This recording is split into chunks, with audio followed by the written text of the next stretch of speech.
Halo, halo, apa kabar Anda semua? Semoga selalu dalam keadaan sehat walafiat, tetap semangat. Ini nggak sabar lagi nih ngobrol bersama dengan Anda semua, memperbincangkan berita di balik berita, karena beritanya menurut saya seru-seru ini.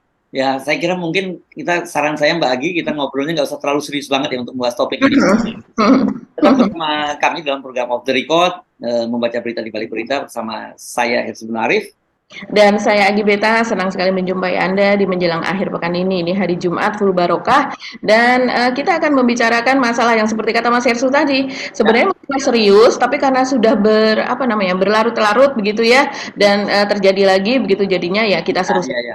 Jadi nggak apa-apa lah, ini kan akhir pekan, tensinya kita turunin dulu kan. Kalau zaman dulu gitu kita ingat biasanya berita-berita itu kalau sudah mulai akhir pekan tuh yang politik itu apa tone Mhm. down gitu ya Mbak ya, tone-nya Iya, betul. menurun, karena biasanya ngomongin leisure, ngomongin olahraga, ngomongin hobi begitu kan biasanya Ya. edisi akhir pekan. Tapi kita juga sekarang ini ngomongin hobinya Pak Jokowi. Hobinya Pak Jokowi yang kalau ngomong kita sulit untuk pegang gitu, mana yang benar, yang harus kita pegang itu omongannya Pak Jokowi yang kapan, yang sekarang atau yang kemarin atau yang besok gitu. Ini Mhm. berkaitan dengan soal ini, kabarnya dari Amerika gitu. Kita kan Pak Jokowi sekarang sedang menghadiri pertemuan APEC di California di Amerika Serikat. Betul. Mhm. Dan itu saya juga sempat tadi seperti Mbak Agi juga bingung mau mau apanya ya, mau mencernanya ini apa sebenarnya yang terjadi dengan Pak Jokowi itu ya, karena ternyata di sana beliau akhirnya mengakui bahwa belum ada investor yang masuk ke IKN gitu. Bahkan katanya ketika tanya wartawan itu katanya kenapa tadi kan banyak CEO yang mengerubuti Pak Jokowi, ya itu cuma minta foto-foto saja gitu. Loh, jadi selama ini yang dibilang Pak Jokowi udah antri, udah sold over subscribe, terus kata Pak Basuki, Pak Basuki ya Pak, yang Ya. ini ya, Mhm. ada 300 investor asing yang sudah bikin MOU dan sebagainya, itu apa gitu tuh ya. Ini saya bingung itu. Ini topik itu yang pertama yang kita obrolin, dan kedua ini kelihatannya ucapan dari adiknya Pak Prabowo, Hasim, yang Mhm. kemarin menyebut bahwa kenapa memilih Gibran, dia sebut lebih baik pilih. Ini kan kalau nggak salah dia waktu itu mengutip Pak Prabowo ya, lebih baik pilih Mhm. yang bersih daripada yang tua-tua yang koruptor. Dan akhirnya ini yang tersinggung kan berarti capres-capres yang tadinya berebut posisi bersama Gibran sebagai wakilnya cawapres yang berebut posisi bersama Gibran gitu menjadi wakilnya Pak Prabowo, jadi tersinggung dong ya gitu ya. Di situ ada Erlangga Tarto, ada Yusril Iza, bahkan juga ada Erick Thohir, dan harusnya ada kalau ketua umum partai ada Pak Zulkifli Hasan, tapi Pak Zulkifli Hasan dari depan kan nggak nyalon. Untung Betul. untung Caimin udah kabur duluan. Kalau nggak nanti dia bagian dari itu yang disebut tadi, daripada yang tua koruptor, ya lebih baik kita pilih bocil yang bersih gitu kan Mbak Agi ya. Dua topik itu aja udah banyak sekali yang bisa kita bahas Mbak. Iya ya, jadi kita mulai aja dari Pak Jokowi yang saat ini tengah berada di Amerika ya Mas Hersu ya. Makanya nggak ada ya kita ngomongin ya. Iya, jadi ini perjalanan ini cukup panjang ya. Pak Jokowi tadinya kan ke Arab Saudi begitu mengikuti KTT luar biasa dari Oki dan sekarang sedang di Amerika dan sepertinya sekitar 10 hari lah beliau berada di luar negeri. Dan untuk rangkaian yang di Amerika ini cukup panjang. Sebelumnya bertemu dengan Joe Biden begitu yang kita tahu memperbincangkan atau menyampaikan pesan dari Oki begitu soal peristiwa di Palestina begitu kan. Nah, terus kemudian nyambung nih ke KTT APEC begitu. Dan di KTT APEC ini sebelumnya Pak Jokowi juga memberikan kuliah umum Mas Hersu di Georgetown University kalau tidak salah ya di Keren banget. Georgetown. Mhm. Ya, dan kemudian ini jadi yang di Stanford University ini adalah kuliah umum yang kedua. Jadi selain di APEC, di sela-sela itu juga memberikan beberapa kuliah umum, Gila, setidaknya dua nggak kuliah sabar umum. saya ingin menyaksikan kuliah umumnya Pak Jokowi di Stanford. Stanford ini kan salah satu universitas swasta paling top lah kalau di Amerika. Tempat orang banyak sekali, kemudian orang yang sekolah situ kebanyakan anak-anak orang kaya, dan kemudian orang kaya dunia itu yang di situ tuh Betul. di Mhm. Indonesia. Saya tahu ada beberapa anaknya konglomerat itu yang sekolahnya di Stanford gitu ya Mbak Agi ya. Mhm, Pokoknya mhm. high profile lah kalau kuliahnya di Stanford itu gitu. Iya, iya, betul sekali Mas Hersu. Dan sehingga ketika memberikan kuliah di Stanford, ini sebelum kita masuk ke soal IKN ya, karena di Stanford ini Pak Jokowi juga menceritakan soal pembangunan di IKN. Iya. Jadi promosi lah begitu. Nah, di situ juga memang ketika sesi tanya jawab ada mahasiswa juga yang bertanya soal bagaimana apa yang diterapkan untuk pembangunan berkelanjutan di IKN, mengingat itu kan dilakukannya atau dibangunnya di tengah hutan begitu. Dan Pak Jokowi kemudian menjelaskan. Ya di situ beliau menjelaskan bahwa apa yang dibangun di IKN itu adalah sebuah ibu kota hijau begitu katanya. Dan jadi akan dikelilingi oleh hutan apa dan sebagainya, tapi dengan teknologi yang canggih yang ada di sana. Dan kemudian melakukan pembibitan dan sebagainya. Dan kemudian di akhir sesinya begitu sebelum tanya jawab dia mengatakan bahwa silakan kalau seandainya ada yang berminat untuk melakukan study tour ke Stanford begitu. Kemarin ke tempat 9 wisata, objek wisata yang di artificial intelligence kemarin ya. Iya, jadi kalau mahasiswa Stanford ini misalnya ingin melakukan study tour ke IKN itu silahkan gitu untuk melihat kondisi di sana, mungkin bisa melakukan riset kilat katanya begitu. Riset apa ya? Kalau riset kilat itu riset apa begitu. Dan kemudian katanya kalau seandainya Anda memang berminat silahkan tunjuk tangan begitu. Dan nanti saya ini mahasiswa dari kehutanan. Jadi ilmu Pak Jokowi adalah ilmu kehutanan dan saya mungkin bisa menjadi guide nanti ketika Anda datang ke IKN katanya demikian begitu. Jadi sebelum ke sini saya tadi bertanya-tanya terlebih dahulu di Stanford ini jargonnya apa? Dijawab, go kardinal Pak. Oke. Lalu saya tanya lagi, what are Stanford identical colors? Dijawab, red shirt. That's why I decided to wear a red tie today. Red.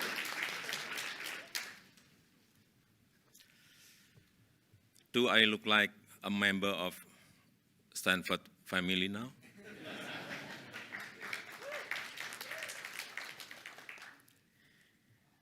Then you must be curious. Is that important? Yes, of course, because I want to be connected to all of you who are smart, young, diligent generation. Applause for Stanford University. Tahun depan, Indonesia berencana akan merayakan hari kemerdekaannya di Nusantara untuk menunjukkan bahwa kita telah memiliki ibu kota baru. Meskipun mungkin selesainya ibu kota ini baru 15 atau 20 tahun yang akan datang. Saya kira mungkin akan menjadi sebuah ide yang baik, ide yang seru jika mahasiswa Stanford University melakukan studi tour ke Nusantara untuk melihat lebih dekat proses dan progresnya. Nanti mungkin di sana bisa melakukan riset secara kilat dan belajar tentang sisi keberlanjutan dalam membangun sebuah green city. Saya ini lulusan kehutanan. Jadi jika nanti dibutuhkan saya bisa menjadi guide-nya.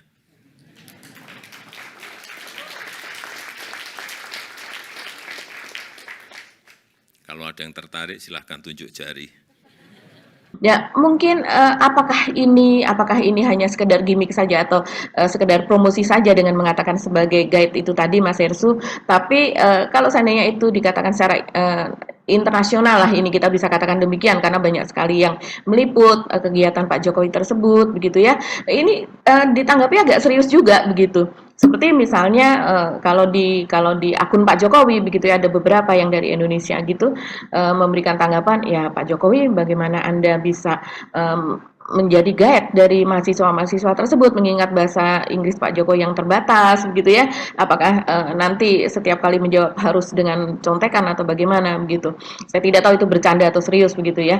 Dan kemudian saya juga membayangkan kemudian apakah ini kan Pak Jokowi sekarang ini sebetulnya sudah menjadi pemimpin internasional lah yang disegani, membawa pesan dari negara-negara anggota OKI apa dan sebagainya. Kemudian juga memberikan pidato juga di APEC dan sebagainya ya Mas Herstu. Dan ketika memberikan tawaran nanti saya akan menjadi guide untuk Anda di sana. Kalau saya kok agak-agak percaya kalau seandainya ada mahasiswa Stanford yang kemudian akan ke IKN, Pak Jokowi bersedia begitu, mengingat itu nanti pasti akan menjadi sorotan internasional begitu kan. Tapi kalau seandainya itu apakah bisa ya apakah mungkin gitu itu terjadi oleh dilakukan oleh pemimpin internasional lainnya begitu.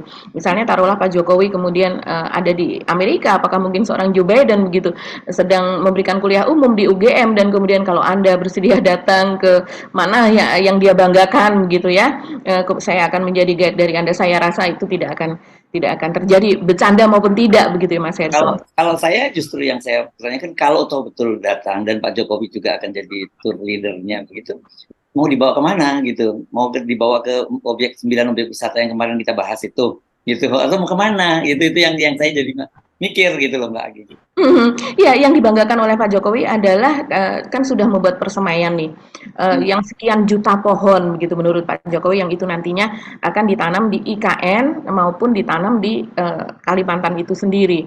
Nah, sebetulnya kalau saya melihat intensi dari mahasiswa ini, mereka mempertanyakan pasti ini anak-anak pinter ini ya, mereka tahu bahwa kalau Stanford dipastikan nanti itu. Iya, pasti pinter dan mereka tahu bahwa Kalimantan adalah paru-paru dunia begitu. Salah satu selain yang di Brazil, yang di Kalimantan adalah rainforest begitu, hutan hujan begitu ya, yang masih murni begitu Mas Heru, yang menjadi harapan dunia. Dan kemudian kalau saya rasa mereka ada pertanyaan besar begitu, sebuah ibu kota dibuat di tengah hutan belantara seperti itu begitu, dan kemudian ada penebangan yang tentu saja cukup masif untuk mendirikan hutan tersebut. Walaupun dari pemerintah sendiri kan mengatakan iya dulu itu adalah hutan dengan yang bukan homogen ya, dan yang heterogen, tapi sekarang menjadi hutan homogen karena sudah menjadi hutan industri. Walaupun demikian dikatakan oleh pemerintah. Jadi yang ditebang adalah hutan industri, bukan lagi hutan yang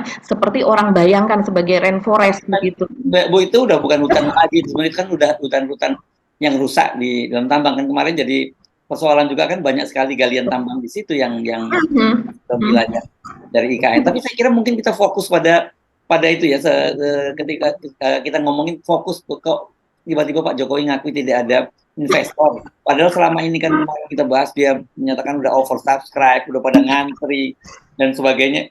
Jadi itu siapa yang datang ke sana kemarin itu? Apakah itu juga artificial intelligence juga yang datang ke yang membuat MOU dengan Pak Jokowi atau dengan pemerintah Indonesia gitu Mbak? Atau pengusaha Singapura kemarin yang datang disambut Pak Luhut juga, apa itu juga AI juga gitu? Ya, itu acaranya setelah dari Stanford itu tadi yang Pak Jokowi menawarkan diri menjadi guide begitu ya, tour leader seperti itu. Kemudian itu acaranya di tengah-tengah acara APEC itu ya Mas Hersu, sesudah bertemu dengan CEO forum begitu, dengan petinggi-petinggi perusahaan internasional, pertemuan dengan para pimpinan negara. Dan itu yang bertanya media dari Indonesia sebetulnya kalau kita lihat. Kita mungkin bisa lihat dulu cuplikannya ya Mas Hersu ya. Tadi IKN menjadi salah satu poin penting yang di headline oleh Bapak yang ditawarkan ke para ini Pak. Sejauh ini progres investasi asing di IKN Pak untuk keberlanjutan pembangunan IKN seperti apa Pak? Sampai saat ini belum ada. Tapi saya yakin bahwa setelah investor di dalam negeri bergerak semakin banyak setiap bulannya, investor dari luar akan segera masuk. Kita lihat aja nanti, pasti akan masuk. Saya Yandri dari TV One Pak, tadi habis memberikan pidato tadi banyak sekali dikerumuni oleh CEO. Apa yang mereka sampaikan ke Bapak, terus gimana reaksi mereka? Nggak ada, minta foto aja. Ya oke. Ya betul. Iya ya, seperti itu tadilah jawaban dari Pak Jokowi begitu. Jadi dia secara spontan mengatakan ya memang belum ada sama sekali begitu ya. Dan media Indonesia ini rame nih hari ini Mas Hersu mengutip itu begitu setelah muncul di sekretariat YouTube sekretariat kepresidenan. Nah ini yang menjadi pertanyaan selama ini kan Pak Jokowi bilang ngantri begitu, ngantri dan kemudian pertama kali itu di launching IKN bulan Oktober tahun 2022 bahkan mengatakan sudah oversubscribe. Bahkan sebelum itu di launching secara resmi pun orang sudah berbondong-bondong, pengusaha-pengusaha, investor-investor sudah berbondong-bondong dan sudah oversubscribe. Nah, belakangan kemudian kita tahu ya sekitar bulan Maret itu Pak Menteri Basuki mengatakan belum ada investor satupun dan Ya, itu kita kaget waktu itu ya Mas Hersu, belum ada investor satupun, investor asing yang masuk. Bahkan untuk investor yang di dalam negeri pun yang pada waktu itu tunjuk tangan di acara di Jakarta Theater pada Oktober 2022 mengatakan akan masuk begitu ya, sudah memesan kafling dan sebagainya, itu pun juga terkendala begitu. Dan ternyata itu adalah masalah pertanahan sehingga Pak Luhut kemudian ditunjukkan untuk menjadi iya. Iya, betul. Untuk di sana untuk mengurusi masalah-masalah pertahanan dan investasi tersebut. Nah, setelah itu kembali ada narasi-narasi begitu bahwa ini ngantri, kemudian yang dari Singapura datang ada 130 pengusaha dari Singapura juga dari BUMN-nya Singapura, kemudian pengusaha dari Korea Selatan begitu datang, begitu juga yang dari Thailand, begitu juga yang dari pokoknya dari luar negeri lah banyak begitu datang. Dan apa yang dikatakan oleh Pak Menteri Basuki Menteri PUPR itu baru saja tanggal 4 tanggal 5 kemarin loh Mas Hirsu, bulan November ini. Yang dia mengatakan dia itu mendapatkan informasi itu dari ketua Badan Otorita di IKN begitu. Jadi apa yang dikatakan oleh Pak Basuki itu ya, kalau Pak Basuki dalam hal ini kan dia sebagai apa Mas Hirsu? Sebagai pembangun lah, kan Menteri Pekerjaan Umum ya. Jadi dia yang tugasnya adalah untuk membangun. Dia tentunya tidak berhubungan dengan yang masalah siapa yang berinvestasi, siapa yang menanamkan modal. Dia tidak berhubungan dengan itu begitu. Dan dia mengatakan bahwa beliau sampaikan, ini dia merujuk ya, Pak Menteri ini merujuk kepada apa yang dikatakan oleh Pak Jokowi maupun Ketua Badan Otorita. Dia mengatakan, beliau sampaikan ada 300-an sekian LOI. LOI itu letter of intent. Letter of intent itu artinya sudah kesepakatan dia ingin masuk begitu ya Mas Hirsu, yang ditandatangani Badan Otorita IKN. Jadi artinya letter of intent ini tentu saja bersama dengan pihak yang berminat untuk masuk ke dalam IKN sehingga sudah letter of intent itu sudah menandatangani. Jadi otorita IKN pun sudah menandatangani surat tersebut. Dan kemudian diantaranya ada 130 dari Singapura, beberapa dari Thailand, terus kemudian tapi sekarang itu direm dulu karena diutamakan dari dalam negeri. Ini Pak Basuki ini percaya betul loh. Percaya betul bahwa apalagi Pak Jokowi ketika itu kan mengatakan kalau saya mengutamakan investor-investor dari dalam negeri sehingga yang dari luar itu saya tahan dulu, saya utamakan para peminat yang dari dalam negeri dulu. Jadi kalau seandainya nanti yang dalam negeri sudah tidak ada lagi, baru kemudian yang dari luar itu dia boleh masuk. Jadi dalam hal ini seakan-akan memang sudah yang dari luar itu sudah udah kesusu begitu ya. Kalau selama ini Pak Jokowi mengatakan ojo kesusu, sementara dari pihak luar ini sudah ingin sekali masuk begitu. Nah, itulah yang kemudian selama ini sampai ke telinga kita begitu ya, sampai ke telinga masyarakat bahwa ternyata ini memang IKN ini memang bombastis betul, ini memang laku betul, laris betul begitu. Nah, ternyata sekarang dengan pengakuan dari Pak Jokowi ya kita tahulah kondisinya sekarang itu seperti apa begitu Mas Hersu. Ternyata memang belum ada sama sekali dan bahkan Pak Jokowi juga mengatakan, iya tapi nanti kalau seandainya sudah ada investor-investor dari dalam dan itu sudah bergerak begitu ya secara intens, secara masif, diharapkan dari luar itu akan segera masuk dan dia percaya tahun depan itu pasti ada yang masuk. Tahun depan itu tidak disebutkan tahun 2025, 2026, kita nggak tahu tahun depannya ini kapan. Saya jadinya percayanya LOI-nya itu bukan letter of intent tapi love of intent. Jadi saya pengen tertawa gitu deh. Atau kalau enggak liar of intent gitu ya. Wah, bohong kalau gitu ya. Aduh, ini memang luar biasa sih Mas Hersu. Yang kalau saya lihat ya Mas Hersu, ini kan kita melihat lagi deh nilai dari apa namanya nilai investasi yang diinginkan untuk ditanamkan di IKN. Yang ketika itu kan inginnya semuanya itu dari luar kan, Mas Hersu. Tidak menggunakan APBN juga diharapkan bukan begitu. Tapi kan ternyata saat itu alasannya adalah kalau belum ada pembangunan di sana, belum ada yang dibangun, nanti investor dari luar itu menganggap bahwa ya itu nggak sungguh-sungguh, tidak diniatkan begitu. Harus ada pergerakan pembangunan dulu di sana, baru investor dari luar akan tertarik. Nah, kalau kita melihat itu ya nominal kebutuhan pendanaan IKN ini yang tercantum dalam RPJMN. RPJMN ini adalah rencana pembangunan jangka menengah nasional ya. Itu yang tercantum di situ sebesar 466 triliun. Nah, 466 triliun ini dibagi menjadi 3, yaitu akhirnya diputuskan dan disepakati dari APBN itu sebesar 90,4 triliun dari APBN. Kemudian dari badan usaha swasta begitu ya, dari pihak swasta sebesar 132,2 gitu. 132,2 triliun. Dan kemudian dari KPBU ini adalah kerjasama pemerintah dan badan usaha, itu sebesar 252,5 triliun. Nah, KPBU ini sendiri, ini kan kita sering mengatakannya sebagai dikenal sebagai skema public private partnership gitu ya, P3 begitu. Yaitu sebuah skema penyediaan dan pembiayaan infrastruktur yang berdasarkan pada kerjasama antara pemerintah dengan pihak swasta. Selama ini saya lihat sering ada pembangunan jalan tol, infrastruktur semacam itu juga skemanya adalah KPBU. Nah, ini kalau melihat seperti ini naga-naganya bisa-bisa nanti yang tertarik yang memang dan ya dari dalam negeri, dan kita tahu dari dalam negeri pun sepertinya kemarin polanya itu seperti kayak didorong-dorong, dikuyok-kuyok begitu ya Mas Hirsu, baru dia masuk. Ya, makanya itu kan kita kemarin bertanya-tanya kan, oke ini ada disebutkan bahwa sampai berapa? 45 triliun yang sudah masuk proyek ya. Kalau Iya, 45 triliun sampai Desember ini. Desember itu dan mereka kemudian untuk groundbreaking.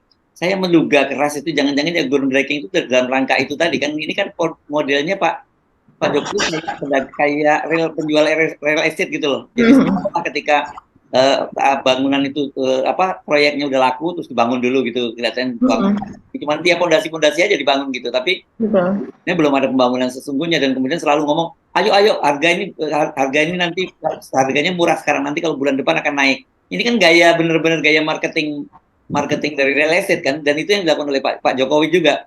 Dan saya kita pada waktu itu kan membahas waktu kunjungan pengusaha 130 orang dari pengusaha Singapura itu datang, ini benar apa enggak, ini apa bukan dari kita diakal-akalin oleh Singapura karena dalam rangka izin penjualan pasirnya ke Singapura, karena Singapura sedang punya proyek reklamasi pantai, dia membuat pelabuhan baru kalau tidak salah ya jadi kemudian sebagai barternya ya oke, gua investasi, tapi kan kita waktu itu ingat juga ini kan mereka baru meninjau dan kemudian baru letter of intent, bukan ini letter of intent itu niat untuk membangun begitu ya, bukan law of intent gitu, ini niat untuk tawa bukan gitu ya. Jadi jangan-jangan kita memang diakalin juga sama Singapura ini kan. Waktu itu kita ingat nggak sih waktu Pak Luhut pernah marah dengan Singapura itu waktu bahasanya ya, Pak Luhut menyebutnya Singapura brengsek gitu kan. Kan dia udah tahu Pak Luhut aja tahu bahwa Singapura itu brengsek gitu. Jangan-jangan kita diakalin begitu izin ekspor pasir dibuka, ya itu nggak berlanjut lagi, dan ini terbukti kan sekarang tidak ada yang masuk gitu, itu pernyataan Pak Jokowi. Itu yang saya kira terjadi saat ini Mbak ya, dan kita mencurigai benar seperti Anda sebutkan tadi ya, pengusaha-pengusaha itu dipaksa gitu, pengusaha dalam negeri dipaksa untuk groundbreaking. Coba kita bayangkan mereka bangun mall, bangun hotel, bangun rumah sakit, itu siapa yang kan kemarin kita kan membahas di situ ya, siapa yang akan yang datang ke mall itu, siapa yang akan masuk tinggal di rumah sakit itu, karena itu kan berkaitan dengan warga di situ dan kemampuan warga untuk membayarnya kan begitu Mbak. Jadi apa itu the power of purchasing-nya gitu ya, bayarnya begitu ya yang mereka punya kan. Ini kan jauh dari mana-mana, dan di situ masih ada 2 kota yang saya kira juga sudah cukup lengkap. Ada Balikpapan, itu kita tahu itu kan kota banyak yang saya kira fasilitasnya juga cukup lengkap, dan kemudian ada Samarinda, ini kota pertambangan kan gitu ya. Kita tahu dua-duanya juga cukup banyak daya belinya ada di situ, dan kan kalau pengalaman saya biasanya orang-orang tambang itu hanya turun dulu itu hanya pada akhir pekan gitu, liburan apa itu gitu. Jadi kalau muncul kota baru lagi dengan fasilitas-fasilitas yang luar biasa seperti dilakukan di IKN, terus siapa nanti yang akan menjadi konsumennya gitu loh, Pak.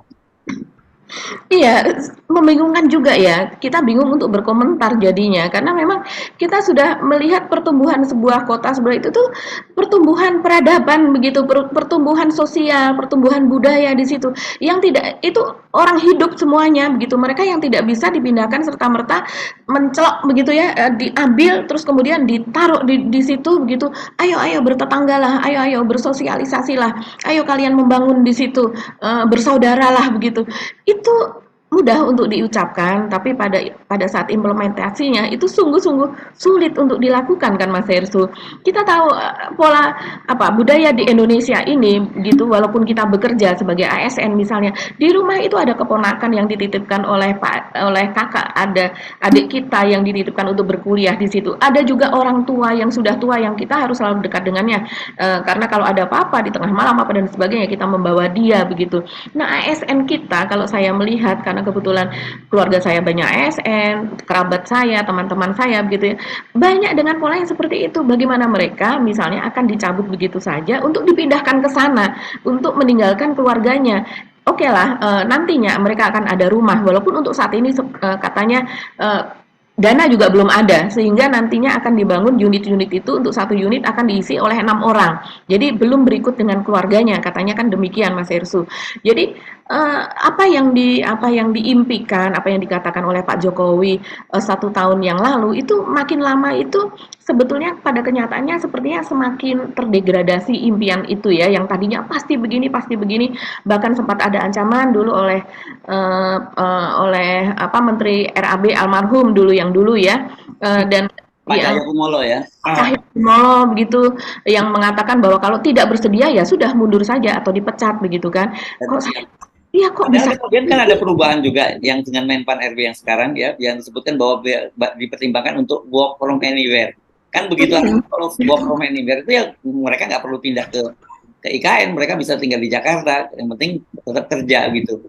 Yang memang ini saya kira ini ambisi Pak Jokowi yang tidak disertai dengan kalkulasi yang matang begitu, karena kan kita tahu juga itu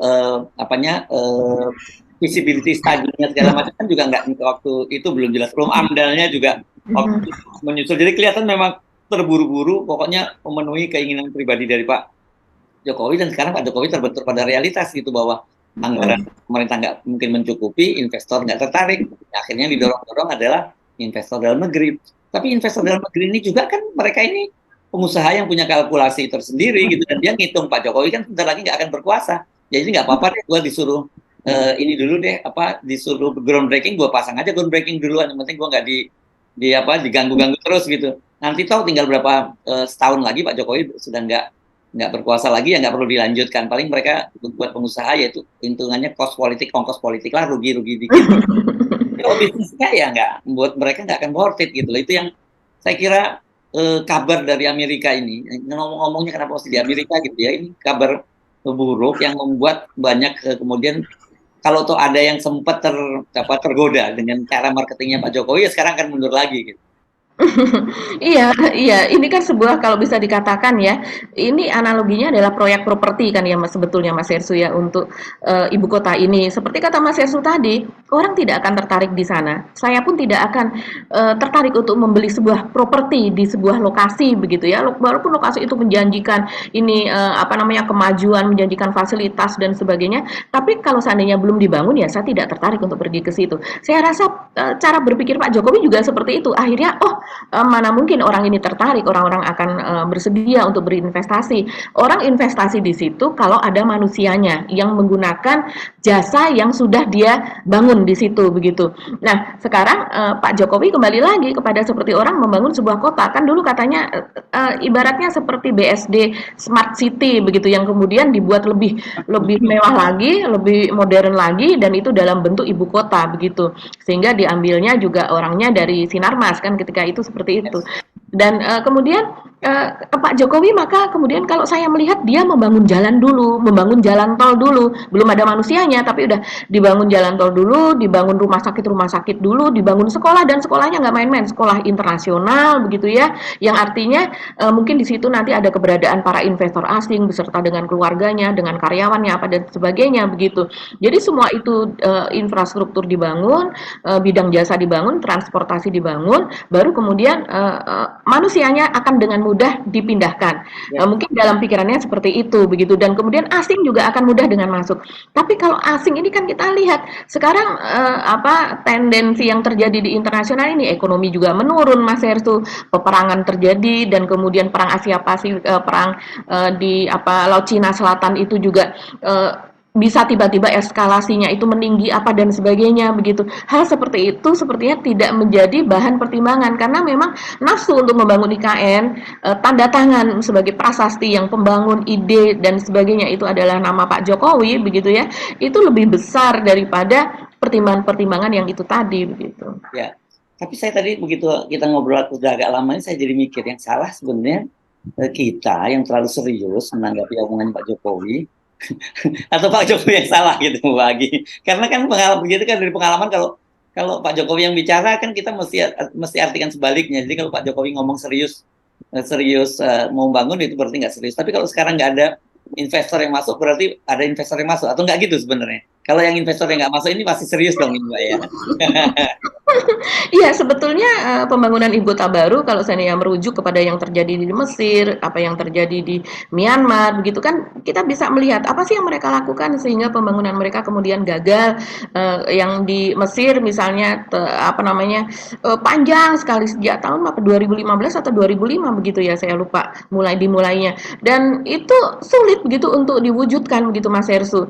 Kecuali kalau memang ada seperti di Amerika antara Washington DC dan kemudian dengan New York begitu ya, itu kan memang konsepnya memang sudah berbeda dan itu memang kota lama yang berkembang. Sesudah berkembang baru kemudian dikonsepkan ini menjadi ibu kota, ini menjadi kota bisnis seperti itu begitu.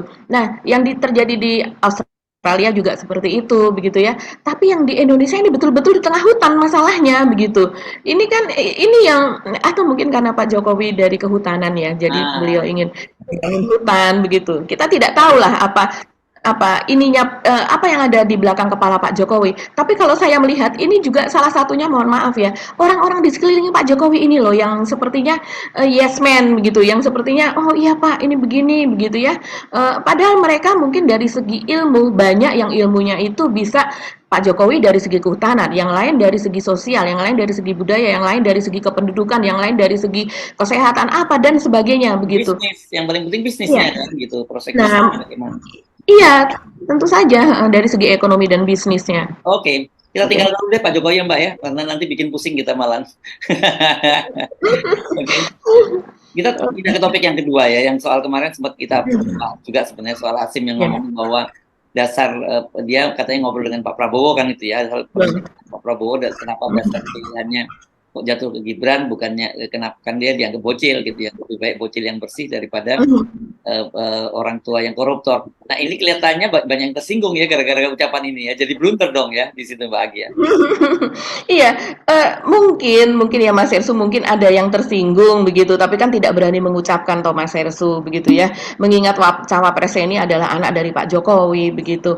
Tapi ini dari media itu dari media dan juga para netizen itu yang justru mengucapkan Mas Hersu begitu. Mereka bertanya-tanya, ini apa nggak blunder ya Pak Hasim ini mengatakan hal seperti itu begitu. Dia jelas-jelas mengatakan bahwa mendingan memilih bocah ingusan atau memilih bocil begitu ya yang bersih daripada tua koruptor begitu. Nah, kemudian memilihnya dari mana? Memilih ini kan artinya dia memilih dari sekian banyak pilihan begitu ya. Dan kita ketahui bahwa saat itu pilihannya memang cukup banyak.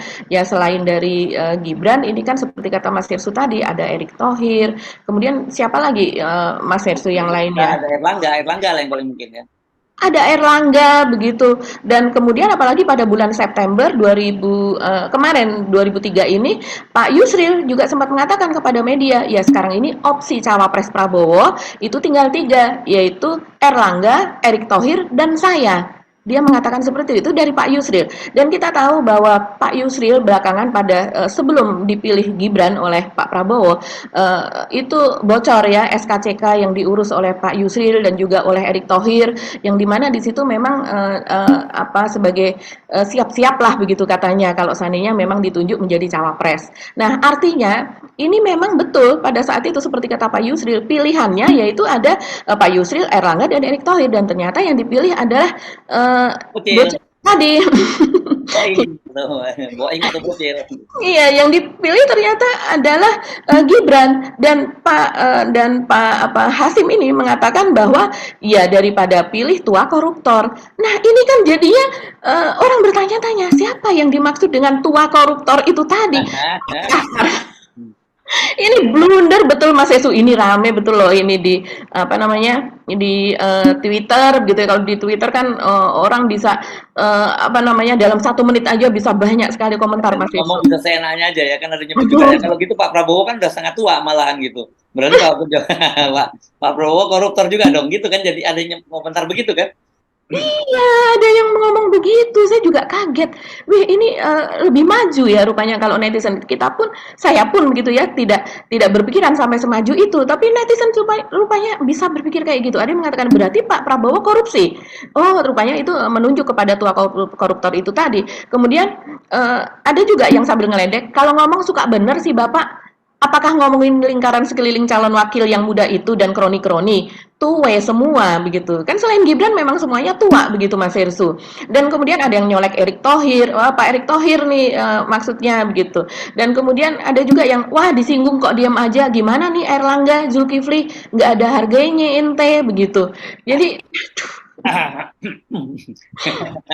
ini luar biasa, ini blunder ya. Saya rasa Pak Hasim ini kan memang bukan politisi ya, walaupun dia sebagai pengusaha mungkin pengusaha ulung, tapi memang sudah beberapa kali sih kalau saya lihat Pak Hasim ini memang malah blunder Mas Yesu. Kalau menyatakan sesuatu malah justru kemudian backfire kepada dia sendiri, kepada Pak Prabowo dan juga kepada koalisinya gitu. Ya, jadi mau ngomong apa sebenarnya yang mestinya komentar bukan kita dong ya. Yang komentar adalah Pak Airlangga, Pak Zulisa, Pak Zulkifli Hasan, dan juga Erick Thohir. Walaupun sebenarnya Erick Thohir kan juga belum tua-tua amat, gitu, tapi dibandingkan dengan Gibran ya pasti lebih tua kan gitu ya.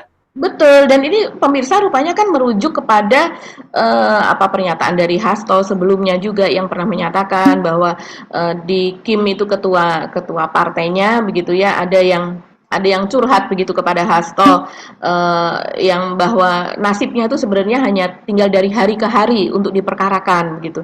Dan kemudian ketika ditanyakan dia tidak menyebut nama, tapi dia bilang ketua-ketua partai. Nah, ketua partai ini siapa lagi begitu kan? Yang satu ketua partai Ibu Mega. Itu tidak ada masalah dengan Ibu Mega begitu. Dan kemudian dari P3 begitu, Mardiono saya rasa juga tidak ada masalah begitu, masalah yang dia dipanggil sejauh ini belakangan ini. Yang dipanggil belakangan kan justru Pak Erlangga ya, berkenaan dengan minyak goreng, dan satu lagi ada kasus lagi itu apa begitu, dan juga Pak Zulkifli begitu. Dan juga kalau Pak Erick Thohir mungkin saya rasa saya tidak tahu perkaranya apa yang dimaksud oleh pemirsa begitu ya Mas Hersu. Tapi di sini netizen ini kemudian mengacu kepada itu, bahwa mereka begitu tidak bisa yang dimaksud secara tidak langsung atau tidak tidak sadar begitu Pak Hasim ini mengatakan hal yang demikian gitu. Ya. Ini saya jadi teringat perbincangan ada seorang petinggi gitu yang dia bercerita ketika proses awal-awal mereka masih bergabung dalam koalisi Indonesia Baru begitu kan, dan pada waktu itu kan mengusung Ganjar, padahal sebenarnya konstituennya kebanyakan ini mendukung Anies gitu. Jadi mereka diingatkan, kenapa kok kalian nggak khawatir nanti setelah Pilpres selesai itu ya partai kalian bakal hilang dari parlemen, bubar, karena konstituen kalian kan sebenarnya mayoritas mendukung Anies. Mereka kemudian jawabnya sederhana begini, kapan bubarnya? Ya nanti setelah Pilpres. Loh, kalau nggak dukung Pak Jokowi sekarang, nggak mau ikut maunya Pak Jokowi, ya kita bubarnya sekarang, kata dia gitu. Ini persis seperti yang dikatakan oleh Budiari ya, Ketua Umum Projo yang sekarang menjadi Menteri Kominfo begitu. Nah, ini Budiari pada waktu itu pada podcast di Tempo ya, itu dia juga mengatakan seperti itu Mas Hersu, jelas-jelas dia mengatakan bahwa memang harus menang sekarang ini Pilpres ini begitu. Karena taruhannya kalau yang menang, ya itu masuk begitu. Kan kemudian dipertegas, masuk kemana? Itu maksudnya ya mungkin masuk tahanan atau masuk penjara begitu. Loh kok bisa seperti itu? Ya kan banyak sekali perkaranya begitu. Nah ini tidak menunjuk nama, tidak menunjuk partai, tapi sudah jelas nuansanya maksudnya kemana. Bahwa orang-orang ini banyak yang tersandera, yang Ya. kalau mereka tidak menang, maka mereka akan diperkarakan seperti itu. Yes, oke. Saya kira ini jadi PR Pak Hasim untuk menjelaskan kepada partner koalisi di Indonesia Maju. Dan saya kira sekarang mereka tadi mungkin lagi nyap-nyapan, enak aja. Iya. Udah gua dikalahin sama bocil, gua jadi anak buahnya Boeing, dibilangin koruptor lagi kan gitu. Iya, kalau yang koalisi yang lain nyaman-nyaman saja, bukan mereka yang ditunjuk oleh Pak Hasim, menuju kepada kelompoknya sendiri gitu. Oke, bagi ya. Juga kita mau berbincang, nggak usah terlalu serius lah ngomongin politik jadinya begitu ya. Menjelang sampai ketemu kita di awal pekan depan hari Senin insya Allah dalam program yang sama dan tetap bersama juga kami. Saya Rizky Arif. Dan saya Agbeta, terima kasih atas perhatian Anda. Tetap salam 0%. 0% dan tetap muak juga. Warahmatullahi wabarakatuh. Tetap muak. Waalaikumsalam warahmatullahi wabarakatuh.